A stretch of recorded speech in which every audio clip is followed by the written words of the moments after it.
Why do you think Jesus chose wild-spirited men all through the Bible? James and John were so nuts that Jesus nicknames the sons of thunder. Moses killed a dude, got banished to Midian, and then when God tells him to go back, he says no.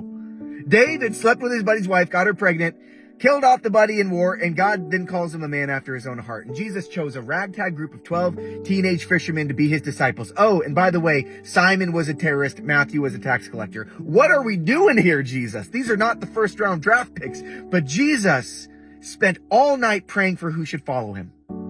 And what he did is he chose men and women that were just wild enough to answer the call of discipleship. Jesus would rather tame a Mustang than inspire a mule. The reason Jesus chooses wild-spirited people is because of that word itself, meekness. That root of that word literally means to tame a wild Mustang. It's not meek as a mouse, it's meek as a Mustang. When the master gets your heart after you've been hustling and grazing in the wildlands, autonomous, and all of a sudden he gets your heart and you put the saddle on your back and a bit in your mouth and you say, Lord, I'll go wherever you tell me to go. I'll say whatever you tell me to say. I'll run 30 miles an hour into battle. And I'm not fazed by the flaming arrows because you got me.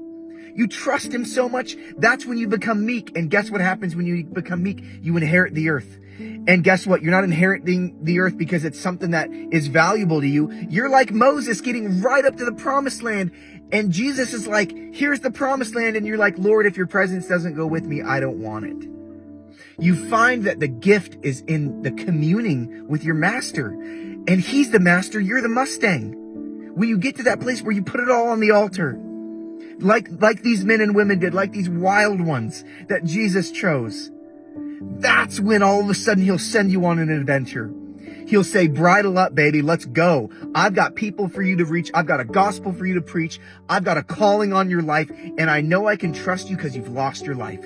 That's the call to the Christian. It's to become meek. It's to become humble. It's to put the saddle on your back and say, Lord, I will go to war. That's why if you've got a past on you, if you're a little wild, get ready. He's got an adventure for you. And he chooses the wild ones above the mules, above the Pharisees, above the religious people that really aren't with him in spirit, that aren't ready to sell it all and give it to the poor, that really aren't ready to sell the field just to buy the treasure in it.